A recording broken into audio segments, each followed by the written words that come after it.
Bonjour à tous, j'espère que vous allez bien.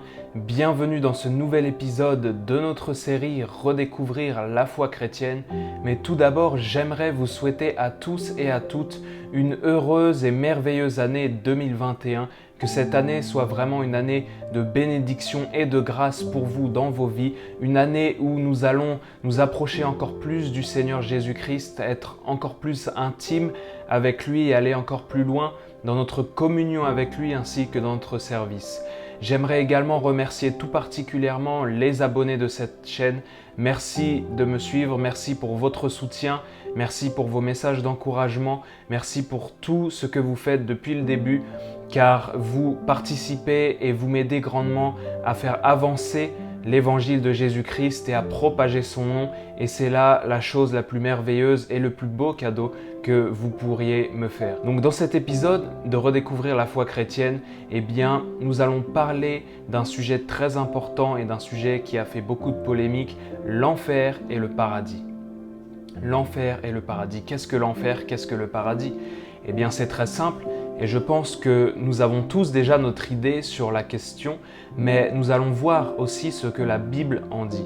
Et donc l'enfer, premièrement, nous allons commencer par l'enfer, c'est un endroit, un lieu de damnation, un lieu où il y a un étang de feu qui brûle éternellement, là où les âmes de ceux qui sont pécheurs sont envoyées pour l'éternité, car la Bible nous explique qu'une fois que la mort vient, c'est le jugement. L'homme ne peut vivre qu'une seule fois et après cela vient le jugement. Alors il est aussi important de savoir que l'enfer n'a pas été créé par Dieu pour l'humanité, mais a été créé initialement pour les anges déchus. Regardons ce qu'en dit la parole de Dieu. Jésus-Christ lui-même le dira dans Matthieu 25, 41, il dira ensuite, il dira à ceux qui seront à sa gauche, « Retirez-vous de moi, maudits, allez dans le feu éternel qui a été préparé pour le diable et pour ses anges. » Donc l'enfer est un lieu qui a été préparé pour le diable et ses anges qui ont désobéi à Dieu, qui se sont rebellés, révoltés contre Dieu et qui ont donc chuté et qui cherchent à entraîner bien sûr le plus grand nombre d'êtres humains dans leur chute éternelle. Donc l'enfer de base n'est pas créé pour l'humanité et l'homme a le choix. Dans sa vie, l'homme a le choix entre ses mains. L'homme peut décider de son éternité. Et nous allons le voir juste après. J'aimerais aussi ajouter que le mot enfer n'est pas cité directement dans la Bible, mais que nous parlons des temps de feu, nous parlons de damnation, nous parlons du Sheol en hébreu. Donc tout cela, ce sont des mots qui vont caractériser ce que nous appelons enfer, mais le mot enfer en soi n'est pas dans la Bible, même s'il désigne une réalité et quelque chose qui est bien existant. Il y a des années de cela, des Russes ont creusé un trou le plus profond possible. En fait, ils avaient comme but de creuser, d'aller le plus loin sous terre et ils ont dû arrêter au bout d'un moment. Vous pourrez rechercher ça sur internet, il y a des articles et des preuves bien précises de cette anecdote-là. Et donc ils ont creusé et au bout d'un moment ils entendaient des hurlements effroyables et ils ont dû arrêter de creuser parce que ça devenait insoutenable, ce n'était plus possible d'aller plus loin. Les hurlements étaient terribles et atroces, ils n'ont pas pu creuser plus loin. Et ils ont appelé ce trou le trou de l'enfer, le trou qui mène aux enfers, parce qu'il semblerait que lorsqu'ils ont creusé, ils ont entendu des âmes souffrir dans le feu qui était donc dans l'enfer en quelque sorte. Et il est aussi bon de rappeler qu'il y a beaucoup de témoignages sur les réseaux sociaux, certains faux, certains vrais, mais nous pouvons facilement discerner le faux du vrai, mais dans beaucoup de témoignages, des gens ont vu l'enfer, des gens, Dieu les a emmenés en enfer et au paradis, leur a montré ces deux choses et lorsqu'ils ont vu cela, ils témoignent de comment est l'enfer ou de comment est le paradis et ils donnent des éléments vraiment importants, vraiment poignants qui nous interpellent sur les réalités de l'enfer et du paradis, choses qui bien sûr doivent être prêchées, doivent être annoncées. Il est bon de rappeler et de parler que l'enfer existe et que la Bible nous montre et nous dit que tout homme naît pécheur et que le destin de l'homme pécheur, c'est l'enfer. Pourquoi? Parce que Dieu est un Dieu saint, Dieu est un Dieu juste, Dieu a une justice. Quand une personne fait le mal dans ce monde, désobéit à la loi, eh bien, il doit payer le prix de sa désobéissance par une amende, par une peine de prison. Certains pays appliquent encore même la peine de mort. Et donc Dieu est amour, mais Dieu est juste. C'est-à-dire que Dieu veut et désire, la Bible le dit. La volonté de Dieu, c'est que tous les hommes soient sauvés et parviennent à la connaissance de Jésus-Christ. Mais Dieu est juste et chaque homme doit payer pour les actions qu'il a fait sur cette terre et s'il a fait du mal, s'il a péché.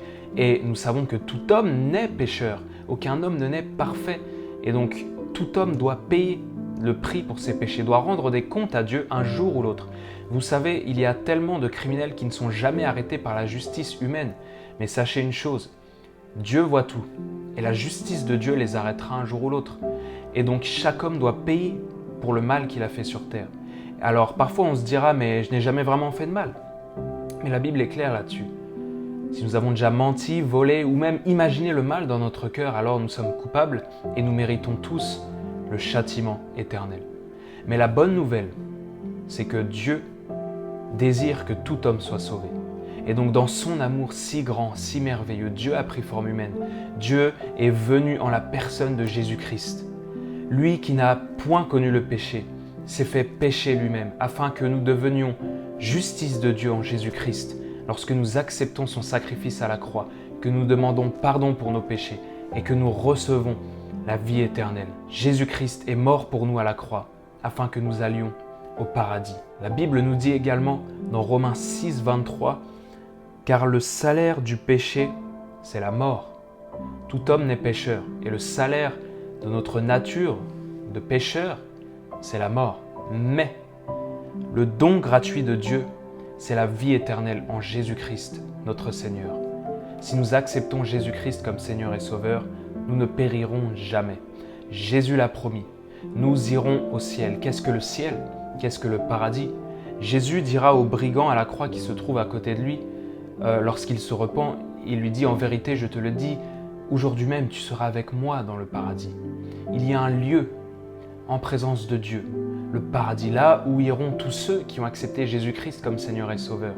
Ils iront au paradis, un lieu où il n'y a plus de pleurs, plus de souffrance, où tout s'arrêtera, où nous serons dans la joie et dans la gloire pour l'éternité. La Bible nous dit que dans cet endroit, nous verrons Dieu face à face, que nous verrons Jésus-Christ face à face, que cela ne sera qu'abondance de joie, abondance de paix, abondance de louange et de réjouissance. Nous serons là, nous pourrons adorer le Seigneur 24 heures sur 24, le voir, il n'y aura plus ni jour ni nuit, mais sa lumière nous éclairera et nous vivrons pour l'éternité dans cette joie, dans ce bonheur infini, inexplicable, un bonheur qui surpasse les meilleures sensations, les meilleurs moments de bonheur que nous pouvons expérimenter sur terre. Cela les dépasse de très loin et de très très loin. C'est pourquoi, si vous n'êtes pas sûr d'où vous irez après la mort, je vous invite vivement à prendre conscience de ces choses, à méditer sur cela et à comprendre que le choix vous revient. Entre vos mains se trouve le choix. Dieu a mis devant vous la vie et la mort. Dieu a mis devant vous le choix. Vas-tu me suivre et venir avec moi au paradis, ou vas-tu décider d'être rebelle, de ne pas me suivre, de refuser mon amour, de refuser ma main tendue et aller en enfer pour toujours? Prenons la bonne décision. L'enfer est réel. Cette souffrance éternelle est atroce et terrible. Et nous ne pouvons pas accepter d'y aller volontairement. Cela serait une folie. Cela est une folie. Jésus-Christ, son grand amour, sa grâce salvatrice nous attend. Il toque à la porte de nos cœurs tant que nous ne lui avons pas ouvert la porte, afin que nous puissions être sauvés et être pour l'éternité avec lui. Dieu ne désire pas qu'aucun homme aille en enfer, mais que tous soient sauvés par sa grâce. J'aimerais terminer par un passage dans Romains chapitre 5, versets 6 à 10. La Bible nous dit « Car lorsque nous étions encore sans force, Christ au temps marqué est mort pour des impies. À peine mourrait-on pour un juste, quelqu'un peut-être mourrait pour un homme de bien. » Et donc on nous dit que quelqu'un peut-être mourrait pour sauver quelqu'un de bien ou à sa place. Mais Christ est mort pour des pécheurs, pour des méchants, pour des voleurs, pour des meurtriers, pour des criminels. Nous pécheurs. Christ est mort pour nous alors que nous ne le méritions pas. Là est l'amour de Dieu. Mais Dieu prouve son amour envers nous en ce que lorsque nous étions encore des pécheurs, Christ est mort pour nous. À plus forte raison donc, maintenant que nous sommes justifiés par son sang, serons-nous sauvés par lui de la colère. Waouh, là est la bonne nouvelle. L'enfer est le lieu de damnation éternelle préparé pour Satan et ses anges rebelles qui ont chuté, là où iront tous ceux qui refusent de suivre Dieu, d'accepter Christ dans leur vie, malheureusement. Mais Dieu ne désire pas que les hommes aillent en enfer, il désire tous les sauver. Maintenant, certains peut-être n'accepteront jamais le salut avant leur mort et il sera ensuite trop tard. Après la mort, il n'y a plus de possibilité de choisir, il n'y a pas d'étape intermédiaire. Il n'y a pas d'étape intermédiaire. Et vous pouvez choisir, suivre le Christ et aller au ciel ou refuser d'accepter simplement le salut et l'amour de Dieu et vivre éternellement loin de lui dans les souffrances. Je crois que vous ferez la bonne décision. Je crois que vous réfléchirez à ces choses et que vous saurez choisir ce qu'il y a de mieux pour vous. Parce que Jésus-Christ vous aime vraiment, il est vraiment mort pour vous. Et il n'attend qu'une seule chose, bien sûr, c'est que nous décidions de le suivre sans plus tarder, de l'aimer, de croire en lui, de lui obéir et de l'adorer. C'était donc notre épisode sur l'enfer et le paradis. N'hésitez pas à me poser vos questions, à me laisser vos réactions en commentaire et à partager cette vidéo afin de propager l'amour de Jésus-Christ et le message de l'Évangile afin qu'un grand nombre puisse être sauvé. Que Dieu vous bénisse et à bientôt pour le prochain épisode.